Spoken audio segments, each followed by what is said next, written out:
Illinois Stories is brought to you by the Corporation for Public Broadcasting and by the support of viewers like you. Thank you. Every spring, thousands of Illinoisans become gatherers when they go out in the woods looking for mushrooms. And most of these same people would never believe that if they just kept their eyes down and looked for other growth, they'd find other things that are delicious and nutritious to eat as well. And that's what we found when we came to Four Winds Farm near Quincy. Well, Deborah Lee here at Four Winds Farm near Quincy. Near Quincy. You often have groups come out, and the whole point of this is you've been a fanatic about eating wild plants. I have. For years and years and years. I have So been. what you've actually done is you made a business out of it to teach other people what they can be putting into their food, because not only is it's out there, you don't have to go to the store to get it. It's easy in many cases to prepare, and it's darn good for you, isn't it? And it's free. And it's free, right? And mostly more nutritious than anything you buy or grow. So you, of course, have some of this stuff growing on purpose. You also can find it. And we're just like right on the border of your gardens here. And you can pick out some things that people could see out in the prairie, in the woods, or anywhere. That's one of my goals, Mark, that I can have like an edible landscape, but I also want to have it real tidy. So I have kind of an edge area here between the lawn and between the field where I allow it to be manageable. And when it gets really unruly, then we'll mow it down a little bit more. Well, help us understand. Okay, we came here because we wanted to show this plant Yes. first.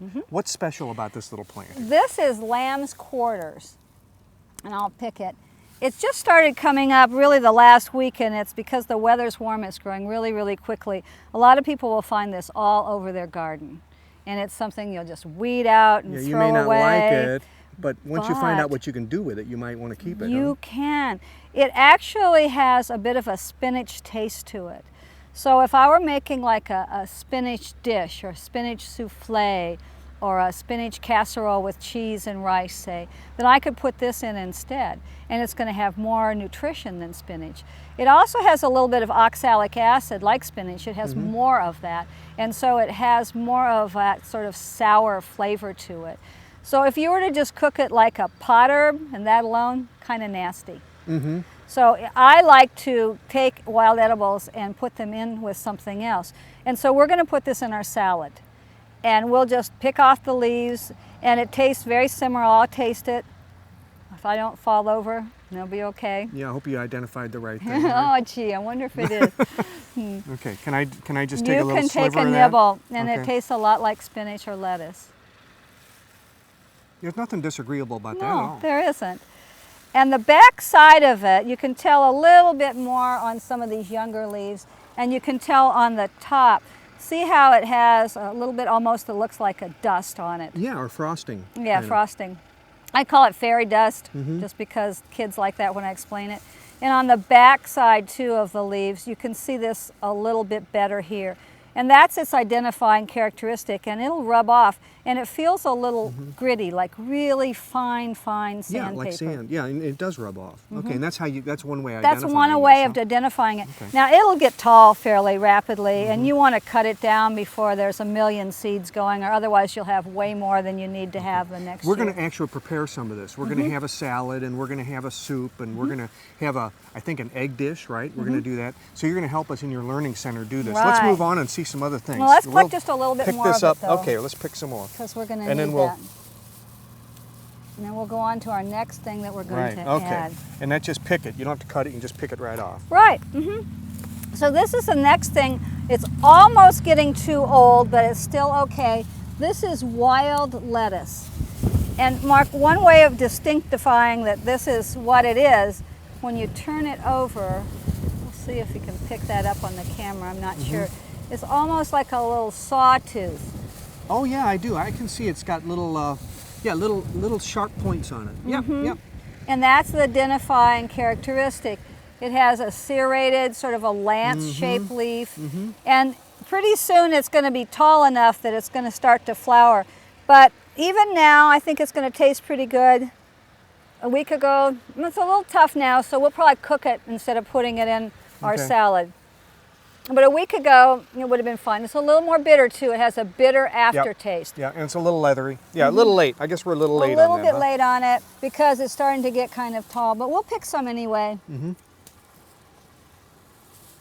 And it'll still be nice. You want to put that in here? With the spin, We'll with put the that lamb's over on the lamb's side, quarters. so it's going to be easy to when we take them out. This Now is an this is interesting a mustard plant. family plant. There's a lot of, or a few plants that look like this, shepherd's purse and other names for it. But the main thing is that when you see this plant, it has these seed containers. There's a little seed in there, a little mustard seed, and if you chew on it, and chew a little bit, it has sort of a hot flavor to it. So this would have been seasoning, it's mustard seed, so you can still use this. You can use it as a trail nibble. I don't use it a whole lot because it's just not that exciting, but it is one more thing that is edible in this stage. And right behind it you see some wild lettuce that's getting really tall over there. That's this over here. That would be real tough. Yeah. It gets that tall, you don't want it, huh? Okay, unless Last you're week desperate. would have been the best. Yeah. So here is some more, Some more nice lamb's patch. quarters. And part of the reason that this is growing here, I think, is because I used this as a burn pile area last year, and so it didn't have all the grass over it. And so it was a nice place that it could catch hold really easily. This is something that usually it grows all over your lawn. This is lance leaf plantain. You can see the back of it. It has this very distinctive veining pattern, fanning out from the bottom. And this we can put in our soup. I use this mostly for medicinal purposes when I'm making salves or some kind of a fixed oil, because it has an astringent property, an antiseptic property, and it just helps facilitate healing. And it's a plant that's been used for centuries all over the world. We're not going to cook that today, though, are we? We're going to put a little bit of it in something. I think I'll probably put it in the soup. Okay. In the soup. All right. Supposedly, if you make a tea out of it, it helps keep the mosquitoes away. And I've done a lot of wilderness camping, and I tried it, and it did seem to work. So I don't know what chemical constituent that is. I might add that most any plant has several thousand plant nutrients in it. And so when you have that going on in a wild plant, it's like a whole medicine kit. So sometimes you'll read up that it has been used for different things in different parts of the country, and that was just more what was popular. So with all that plant chemistry, we now know what the different chemicals are and their effects. So it's very, very interesting that the plants have such a whole variety. So when you're eating them, you get what's like having a whole symphony for lunch. You're getting all the different flavors and everything else. And it's much different as a vitamin supplement. That would be better than taking just one, maybe vitamin E or B12 or whatever. You kind of get a whole range of minerals and vitamins. We have more plants to collect, don't we? Yes. Now, Deborah, I noticed you got a spade in your hand, which means you're getting ready to dig up Yeah, I have a plant. long one, so I can get long roots if I need to. This plant right here, with the three light-colored green leaves on it, what's that called? This is burdock. Burdock. And that's what you would dig up and take the root with it, huh? Yes, it's a plant that's really popular in Japan. It's called gobo, and the root is used as a vegetable. It's usually grown commercially, and it has a sort of a musty taste to it. We're going to make that and put it in some cornbread. We're just going to use the root? We're going to use. They don't use the leaf. You don't use the leaf for anything, huh? Not really. The leaf is really good for wound healing for medicinal purposes. Oh, but not for eating. No. Okay. It kind of All right. tastes nasty. Well, medicine doesn't always taste good, right? Right. And then you also have like this little devil here. This looks is like what I've got violet. all over my yard. It loves Illinois. Violets are very prolific in this part of the country. And yes, this has a heart-shaped leaf. It's almost too old for spring picking. In the summer, you can already kind of see this happening because the weather's been sort of warm. The leaves are getting a dark color. They'll get more tough and even darker still. You don't want the dark. You want them when they're light color. You want them in the spring or the fall. I call this the anti-cancer plant because it's very, very high in vitamins A and C. And it's wonderful to put it in salad. 2 weeks ago, when it was cooler, there was about, probably 3 or 4 weeks of the violet flowers. Yeah. And those are wonderful. And they're little purple, They're beautiful little purple things, flowers. aren't they? Sometimes they're white, occasionally yellow. And those are really fun to put into salad. But we'll just collect the leaves now today and add some of those. All right. We'll get just a few more.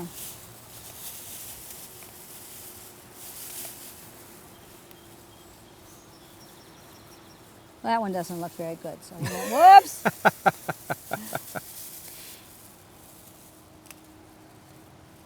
Good. Okay, there. All right, we got our salad made. Now, Deb, everybody has seen, and most people hate dandelions. It's one of my favorite plants. Really? You cultivate dandelions? No. No.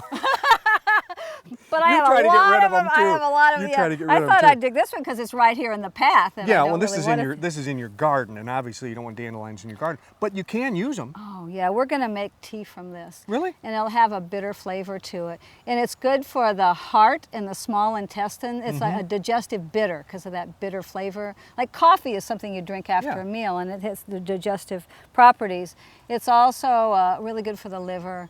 And it just tastes good. It's a tonic. So people for thousands of years in the springtime would collect dandelions. So you'll show us how to make dandelion tea Sure, as well. we're going to take some Okay. inside, and we'll... That thing's going to have a root that's about 1.5 feet It long. could. I did collect one the other day that was really, really long. We might not get the whole root, but never to worry, because even if there's that much root left, the plant will grow up again. I've got Really experience determined. with them It's really too. determined to grow. I'm organic around here, so I don't dig out every dandelion, but I certainly don't kill them. There he comes. There Yeah, you the ground's go. nice and soft. Okay. And Oh, look at yeah. that root. And Yeah, I cut look at off, that I root. probably cut off about, a third of it. I figure if I get them that deep that I've done a pretty good job. But this will be nice, and we'll actually cut up everything here, and we'll use all of this, and we'll make a tea. If I were going to use this root for medicinal purposes, I'd collect it in the fall, because the energy is going downward I see.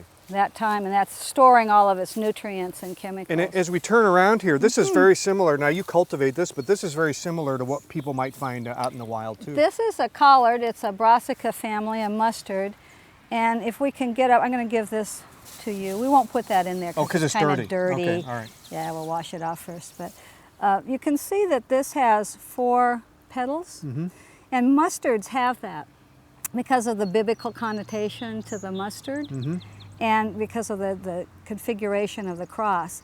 And that's how you can tell if it's a wild mustard. Now, 4. Okay. 4, and there's a lot of wild winter cress growing now. It's flowering all over the Midwest, and you can do the same thing that we are with this collard green. You can pick the flowers, and they make a real pretty addition to salads, or it's a nice garnish. You just pull the flowers off? Okay. And it has a little bit of a mustard flavor to it. During the winter, the wild mustards are out, and they're very, very dense in minerals. There's not a lot growing in the winter, but what is growing is very And potent. they taste good? Yeah, I mean, They they taste taste okay. mustard, yeah. Yeah. They taste great if you're a deer. And there's nothing else to eat. They're Right. like, okay. Okay, I'll take that too. We're gathering up the last of our feast here. There's a plant, I've never heard of poke, but this one's growing right next to a tree. It'll has grow a- anywhere. Huh? It will grow almost anywhere, and it has a whole song written about it, Poke Salad Annie. Oh, I didn't. Okay, Yeah. all right. And what's, tell me about this plant. We're going to collect one that's a little bigger, but I wanted to show you this because it's easy to see right here next to the tree. Yeah. It's at a very young stage right now. I'll go ahead and pick it because I really don't want it to get out of control here. If you can see the stem of it, it has a little bit of a purplish reddish Yeah. coloration. The taller it gets, this gets stronger, and then it becomes toxic.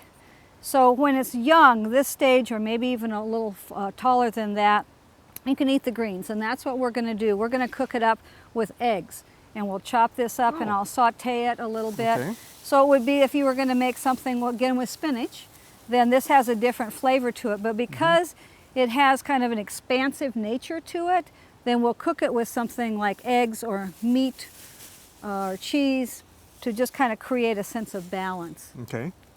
And you know, a lot of people have never seen wild grapes. I'm one of them. Or maybe I haven't, I never knew it. But you got one growing right here. I do, and I'm going to drape it over something and make it really pretty in a few weeks. But this is grape leaves. You can see what this looks like. Person can buy stuffed grape leaves or have Middle Eastern cooking that has stuffed grape leaves, and I've done that. I've made a brine solution of them. They're edible, or even put them in soup or casserole. I wanted to show people, though, that the wild grape always has tendrils.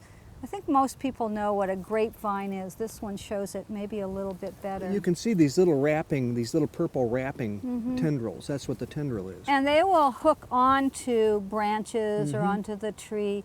Now there's another plant called moonseed that can sometimes grow right next to this one. And sometimes I've actually seen them, only once, entwined.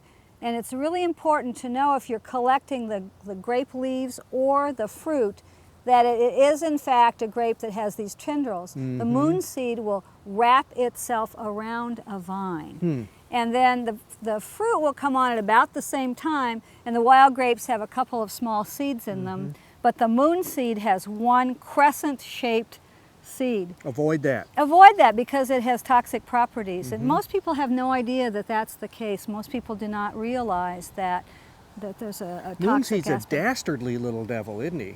Doing this tricky. Okay, hey, what do you say we cook? I think so. Let's go. Let's do it. Well, Deborah, I brought my little harvest up here and Good. dumped it out of the bag, so that's all there. I had to show this dandelion though. I've never seen a root like that. Look at that root's about 2.5 feet long, and it's not that big a plant. That's incredible. I guess you kind of want that when you're making dandelion tea, right? And then it's not going to grow again in the yard because you got the whole You got root. it all. And we have cleaned some now, and we're going to chop up some dandelions for dandelion tea. So while you do that, we'll just be talking about what the trick is. You use the root and everything? And then I'm going to put this into hot water. If I were going to use it for medicinal purposes, I'd collect the root in the fall, but it's fine any time of the year really to collect the whole plant. You can see that it's kind of tough here. But that's okay because it's just going to simmer, right, in water. Now I'm going to put this into some hot water, and I'm going to add the top part just a little bit later because the roots are going to take a while longer to cook. Oh, okay. And we'll simmer that. Okay, and all told, this will take about 45 minutes. You'll put that in a little later, huh? Right, I'll let that simmer for probably half an hour, and then let this simmer for another 15 minutes or half an hour. So it doesn't really matter. You don't want to boil it because when you boil something, then it loses a lot of the nutritional value. So I have that all cut up, and we'll just add that in a little while. So we'll put this on the stove. And I'd already warmed it up a little bit. And then I made some minestrone soup here ahead of time, so we're going to be adding some things and to this that. that's an Italian vegetable soup. So you've got It's pretty tomatoes and celery and carrots and stuff in there. That's pretty standard stuff that people make on their own. Just But any what they kind can of do, soup base, really. Almost anything you could use. And what are we going to add to that? We're going to add some of the wild lettuce to that. Okay, good. Okay, Deborah, I sorted out my little bag of wilds that I found. And this was the plantation, right? Or the plantain, right? And this was the wild lettuce. And I forget what this one was. The grape leaf. The grape leaf, okay. And you just cut it up? Well, I think we'll go ahead and put these into our soup also because this one's a little bit tough. And I mentioned that here's a violet. We'll put that in the salad. Okay, but we'll say that. This is just maybe a week past where it's going to be really good, the wild lettuce. Raw by itself. Yeah, so you put it in the soup instead. Okay. Yes. And there's no big trick to it. I mean, just cut it up in small pieces and then it'll just add. That's my goal, Mark, to let people know that you can just put things into what you're already cooking instead of making something deliberate. And that way, if you don't like the taste, it disguises it a little bit, but you get the nutrition. And if you do like the taste, then it enhances. And then you know how much to use, and you use a little more. You get a little feel for it. It's always better to start small. And it's good to start small anyway. You wouldn't want to go out and pick a whole lot of things and just throw them all into a meal because it's going to give you a lot of energy, but you might have a little bit of an allergic reaction to some things. I've never had that happen in the hundreds of people that I've worked with for 30-some years, but it could happen. So it's always good to be cautious. So I'm just taking this grape leaf. It'll have a kind of a sour flavor to it. And I'll just simmer this in the soup. The soup's already cooked. And you could do this into any kind of soup you wanted, really. And then we'll go over and put these all in. You got minestrone with your super wild. There you go. Pick that up. Hopefully none of these are on. That soup smells really good, by the way. Just kind of stir that in. Sure. Nice. Okay. And then we'll wait for this to start steaming a little bit. I think I might even turn it up some. Well, Deborah, we saw the burdock leaf outside, and the one we saw was smaller than this. It This was is a first-year plant. First year, okay. And this is a second-year plant, and the first-year plant would have had a root that looked something like that. And look how big it is in the second year. Now, what you want to do with this is you're going to use this in making corn muffins. And I'll use both of them. Okay. I'll chop this one up, and we can see here I already made the muffins, and I'm chopping it really small. Let's get this out of the way so you can see. And I'll just cut it up. So it's going to be about the size of like chopping up a walnut or something. So you could put this in cornbread. If you put it in a regular cake mix, it's not going to taste very good. You can try a little piece of it, Mark, if you want to. Okay. It has a bit of a musty taste to it. I like it. I think it has a nice flavor. It's nutty. It's another one of those good tonic herbs. It's just really health enhancing. So that's real easy to cut that. And this would be the size that you use in the muffins? Just cut it like that? That's exactly and what I did. just put it in with the batter? Now this is the second year root, and we're just about at the end of the time where we could collect that because it's starting to get pretty woody. And we'll set this aside here. It's got a good flavor. And this thing, it does. Yeah. I really like the flavor a lot of it. And also, like on that first year root, you could cut it on an angle really thin and put it into stir fry or put it into some kind of a soup or stew, something like that, so you get that nutrition and that nice flavor. So this is bigger, and we don't want to have great big chunks in our muffins. You would if you're doing something else. Well, this probably gives some texture to the muffins too, doesn't it? Well, a little bit. I mean, if you look here in a minute, you'll get to taste them a little bit later, but you can see that it just looks like there's nuts in there. Neat. And I put some molasses and a little bit of honey in it, so it has a bit of a sweeter taste than corn muffins might. Okay, Deborah, we gathered some of this, and I'm not sure what that is you're tearing That's up. the lamb's quarters. Oh, that's right. Okay, and that's the sort of looks frosted. It has that frosted look. This is the violet, right? Yes. And that's going to go in too? Just tear it up and put it in? Tear it the up. little violets. If the leaves were younger, you could put the whole leaf in. And the same thing with these lamb's quarters. If the leaves are small, you can put it in. Just Just they like go you right in would the a- salad, just the way they would, huh? This is lamb's quarters as well. Yes, it okay. is. I'll be tearing that up. Show me this is a mustard something or other. That's that collard green, which is Collard a mustard family. And we can add this sort of at the last. We'll put it now. It's a yellow It's bowl, so it's beautiful. not going to show up too much. But you can see that when you add flowers, it gives a really attractive effect. And the stem and everything on these lamb's quarter Well, stems? I wouldn't use the stem. Okay, It's not the going to taste stem the stays It'll be a out. little stronger. If you were going to cook it, let's say you were going to saute it or put it in some kind of dish. Now, this is redbud flowers. We didn't see those because Redbud trees. the flowers of the redbud tree. And I collected those about 2 weeks ago, and I've had them in the refrigerator for this occasion. And they just add some color? Do They add add any some flavor color. too? They do. They're getting a little bit old right now, so they've been in there so long. Any beneficial effect besides color and flavor? Just like any wild edible plant, they have that nutritional aspect to them. So isn't that like pretty? It's beautiful. The same thing if it was violets Absolutely on beautiful. it. So we have some violet leaves in there, and we have a nice combination of things.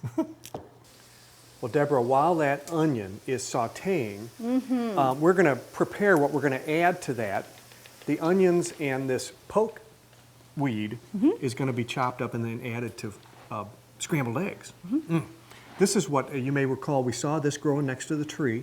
This was the poke weed, right? Yes. And that's what it kind of what it looked like when it was growing.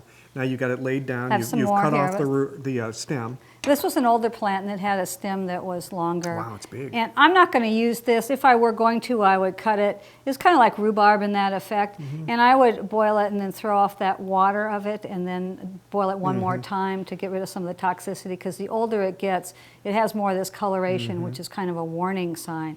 So I'm going to use mainly the leaves here and just cut these up. And we're going to use this, again, with that spinach idea.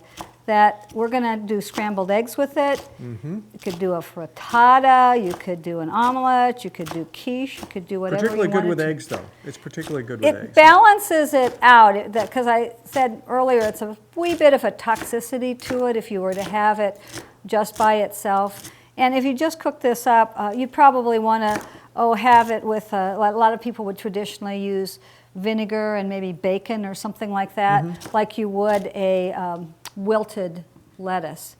So we'll put this in and we'll bring it over here and add it to You start the onions a little early because they're firmer, and then you Well, put and you always do onions first. It's one of those rules that you want to get the sweetness of it going. It's probably just a little high there.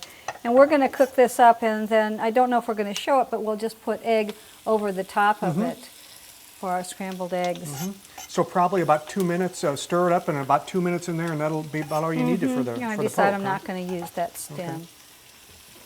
Deborah, pass the poke salad, will you please? I will. Oh, I love saying We just it. decided Poke to salad. I love not- that. Yeah, I just decided not to put the eggs in it. Right. Everybody can scramble an egg, right? But this would just be scrambled right in with the eggs. This is the onions and the poke salad right here. And this was that gorgeous salad that we made with the red bud flowers on top. That's beautiful. All we need is a little salad dressing. I'm having the dandelion tea right now. I've never had it before. And you claim it might be a little strong.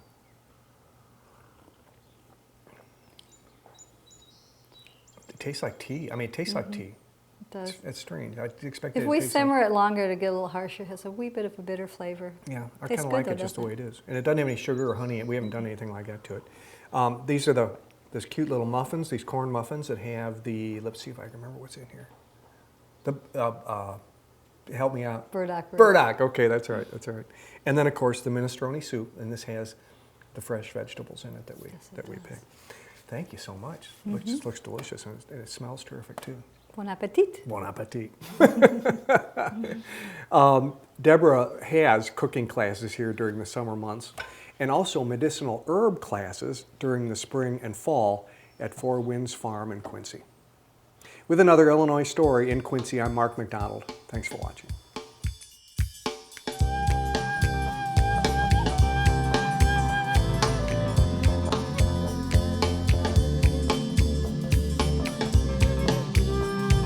Illinois Stories is brought to you by the Corporation for Public Broadcasting and by the support of viewers like you. Thank you. For a DVD copy of the program you've just seen, send 1995 to Network Knowledge, P.O. Box 6248, Springfield, Illinois 62708. Be sure to include the program name, subject, and when the program aired. You can also order with your credit card by calling 800-232-3605.